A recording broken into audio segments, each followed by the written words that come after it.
Dave Swift, you play with many, many young artists on Jools, later with Jools Holland. I've seen many programs where you're playing with artists. What about your approach? Do you embellish the bass parts on some of these? I don't want to say lame, but pretty remedial bass parts, or do you do? Are you a good boy and you stick to the record? Do you know the weirdest thing has happened in recent times? Because on Jools' TV show, being the house bassist, I would normally switch between uprights and bass. Over time, Jools, he doesn't really want me to play electric bass anymore. He wants me to play upright on everything. Wow. Which, when I was a session player, that was counterintuitive to me. You play what's either already on the record. Right. You get close to it. And I always transcribe everything. Every artist that comes on the show, I transcribe the lines. We don't get given charts. You do your own homework. But recently, all the pop artists we've had on there, I've been turning up to rehearsals with my bass guitar and my upright. And Jools is basically saying, do everything on upright. And that's partly to do with his own preference. Okay. He just loves the upright way more than he likes bass guitar. So, some of his recent TV shows, we're playing with, George Ezra and, sort of Paul Weller, Emily Sandé, Ed Sheeran, and all the bass lines are all played on electric bass, which if you're playing electric bass, those parts are fairly easy. Yeah. And I've been able to play them on upright. They've been killing me.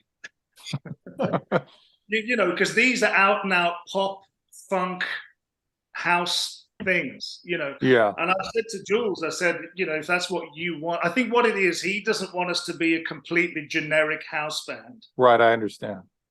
Because technically we're still the Jools Holland orchestra, so he wants us to have some identity. And for him, a key part of the band's identity is me playing upright bass. Yeah, interesting. So interesting. I explained to him, I'm just not going to be able to play the lines as I would have done on bass guitar. I'm having to simplify them because just the physicality of it. So that's been a massive change for me in my own career recently. The last tour we did, I would normally alternate between electric and upright, and he just wants upright and everything. So it's I've had to build up a lot more stamina, because again, it's one thing just playing walking lines on upright, but when you're playing Motown, R&B and funk things on upright, it's tough. But the good thing is the artists that we're working with, and they are very modern pop artists, they're fine with it. Yeah, I would think they were. Well, getting back to that with Ron, I remember, like I said, talking about listening to FM radio, and a lot of the lines you were playing on the upright, Ron, what sounded to me almost like electric lines. Were you influenced by what was happening with, the Jerry Jemmotts and the Jamesons and the Duck Duns and all that? No, I talked to Jerry Jemmott last night, by the way. Oh, okay. Oh. He's somewhere on the West Coast right now, and he's working on a biography, so I'll let you know when it comes out. He's been in the middle great. of, I think Chuck Randy did the forward for him within the past week or so. So they're both doing well. Chuck we all our age group have our physical issues, but they're doing well. And Jerry and I alone talk about the old days and how I wish things used to be that way most of the time. And he's really doing well. So I'll let you know when the book is available. He would love to plug in it, so I'm sure it'll be a really well-written book. I kind of got off the topic, so I want to share. But it was kind of like, I thought your work with those soul records that you did with Roberta had kind of an R&B Motown type vibe to them, and I thought, wow, that must be really tough to play on an upright. I had thought it was an electric when I was listening. No, I just played the concept that I was hearing. She had a general line for her. Okay. Her bass player and her trio that came to New York to make the recording that didn't work out for the hit producer. Mm-hmm. She was the upright player. So I was just playing her concept of a bass line on the upright. So I had no thought to what other genre can this bass line be used at. Okay. I just hoped that what I played, she would appreciate it.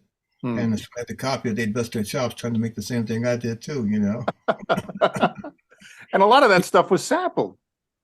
Yes, those guys. I keep telling those guys, if you call me, I'll give you the real thing, man. Come on, I'll change keys for you. I'll play a wrong note every now and then so you feel comfortable. The real basic stuff.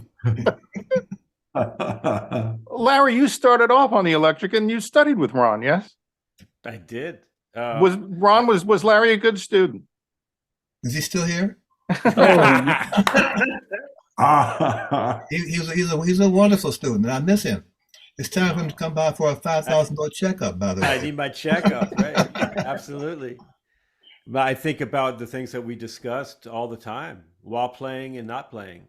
No, one of the great experiences of my life, in the focus of the information and the directness of it and the clarity of it. And I mean, you meet a lot of people who teach but don't love to teach. And Ron really seems to love to teach, you know.